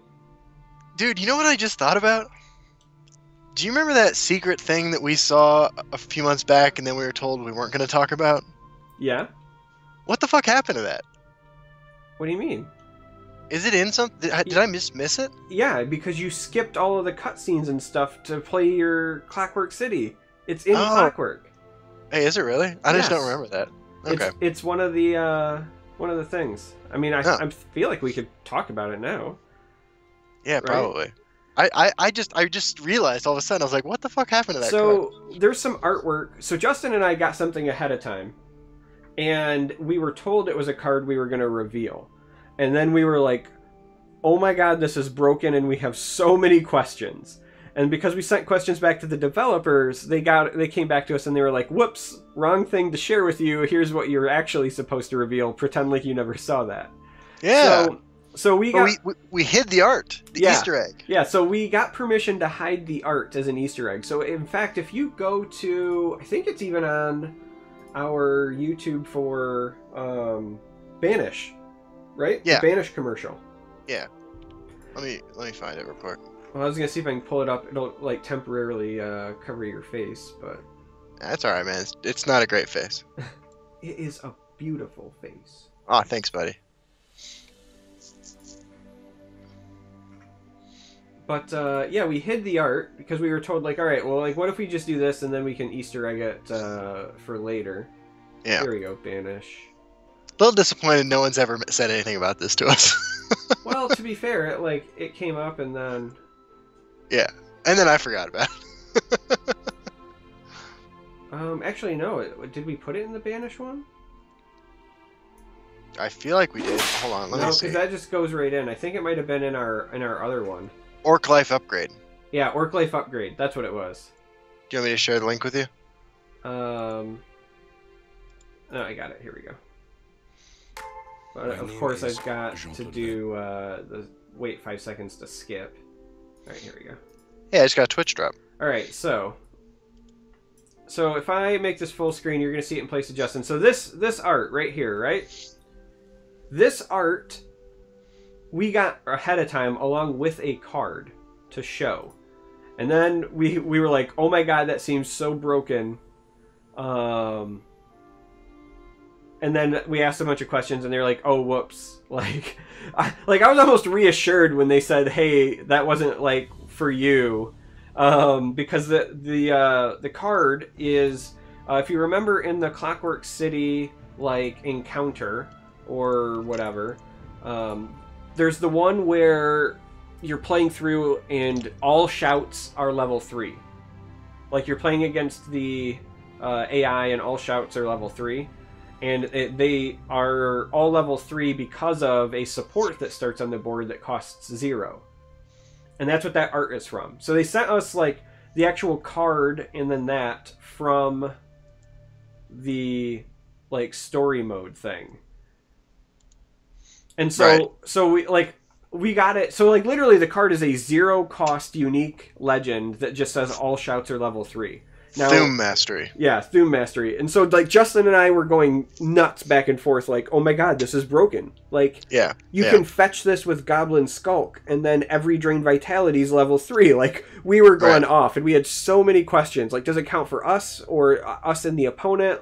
And then they were like, nope, sorry, that was a mistake. Here's Memory Wraith. So, so then we had to not talk about that for a fucking month. Yeah, we had to not talk about that for a long time. Yeah. But we put in the art as a teaser, and you're right, Justin. Nobody came back. Right, and that was the whole reason we made the Orc Life upgrade, because like, and even in the video, there's that line that says, something about like being level 3, you know, like clearing a whole, giving a whole board -2/-2, because the whole video was made because it was supposed to hype that card. Yeah, the entire Orc Life upgrade was because we thought, like, we shot and filmed that under the assumption we were revealing that card. Right, and then when we ended up doing the banish thing, like that was like last minute because they're like, here's the card, can you debut this tomorrow? This is the real card. And we're like, oh fuck. I mean, yes, we can, but... Yeah. I mean, we got 2 funny videos out of the thing, so, like, it worked out, but... Yeah.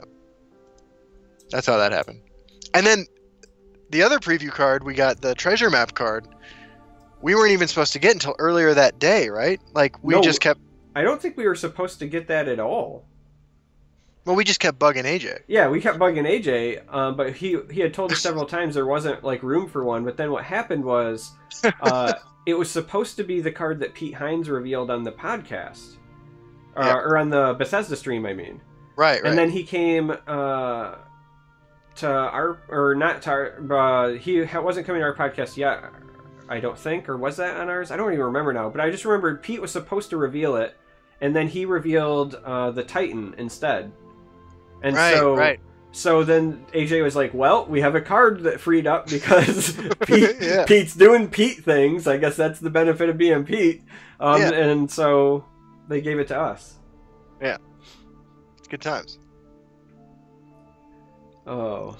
There's a lot of shit like that happens behind the scenes. Yeah, behind the scenes there's an awful lot of times where I've like done a bunch of work for something and then they were like, can you do something else? Or... like, they say, hey, sometime in the near future you might do this thing, and then they're like, oh, by the way, it's going live in 2 hours. Yeah. The email explanations, for instance, for how to log into the beta accounts on the test servers are always hilariously, like, there's always, like, follow-up emails clarifying things. Yeah. That's okay. Like, they're juggling a lot of things, too. Oh, yeah, I have no complaints. Like, it's really fun to be part of this process. But... A lot of stuff goes into making the sausage or something. Yeah, I can't imagine if Thum Mastery was an actual card, man. Yeah, we were brewing with it. I think we were talking about Monk, right? Because both of the shouts would just be nuts at level 3 all the time. Yeah, absolutely. Like with the ring, there's not a better start. Like you start with Skulk, then you hit with Skulk, you play the card for 0, and then you ring into a board full of 3/3s. Like. Right. Yeah. It was good times. Yeah. All right. Well, that was a little behind the scenes story. Yeah, end of the year behind the scenes story. Yeah, and so yeah, I hope everybody has a great New Year's Eve. Please be responsible. Be safe. Yeah, make good choices. Yeah. Theme mastery, make fire breath playable all the time. I wouldn't go that far. Here's actually the wrong part of that, Immortal. It actually doesn't make fire breath playable. Even at 3 cost deal 10 damage, fire breath is not playable. And the reasoning behind that is that's still never correct to play fire breath in a world where you can play any of the other shouts at level 3 at all times. Like, yeah. Even the red one, if you can guarantee it's always level 3, becomes better than fire breath. You literally have no incentive to ever play fire breath if you're guaranteeing level 3 shouts. Maybe some kind of Ancano OTK against a tokens deck. Yeah, but like if you made it that far, you've already won, you know? That's true. I mean, yeah, I've run fire breath in... what did I run it in? I ran it in the Heroes of Skyrim deck for that gauntlet. But yeah. Yeah, I mean, yeah, you could fire breath plus Ancano, but like again, in a world where you have access to level 3 shouts all the time, like why would I ever pick fire breath when I can have 4 3/3s or drain vitality, or again, like the red shout when you don't have to worry about the horrible drawback of level 1 and level 2 turns out is pretty good. Absolutely. Look, I don't want to live in a world where people aren't playing the red shout because it's so goddamn annoying. I don't know why. I feel so much more irritated when people bounce my guards than when they destroy my guards. Yeah, I agree with that, but that's also why deep down I really want them to print the removal card that I want to see, because it was the one that annoyed me the most in Magic ever, in the history of ever. Manowar? No, any card that puts something on top of my deck. Oh, yeah. There's nothing more infuriating than losing a card. So, like, Memory Lapse used to be one of my favorite counterspells. I think Memory Lapse might be better than Counterspell. It's so dickish. But, like, I just rage when not only did I lose something that I played, but now I know what I'm about to draw, and it's not something that helps me. You know what I mean? Like, that's the most helpless feeling. Like, not only am I in a losing position, but I can't even say, like, okay, here's my outs. This is what I could top deck. I know what I'm about to top deck, because the asshole just put it there. Yeah. I'd play a card that said, put target creature you control and target creature you don't control on top of their owner's libraries. That'd be fun. There's so much shit you can do in Legends with putting stuff on top of libraries that, like, we just haven't explored yet. Yeah. Alright. Good show. Good show. Thank you all for joining us. Are you going to stream now? Yeah. I will probably take, like, a short break and then at least finish one of my Mono runs on stream for sure. I want to showcase my Mono agility control. Sweet. Have a good one. Everybody, like I said, please have a safe New Year's Eve, and I will see you all in the new year. Goodbye, everybody. Bye-bye.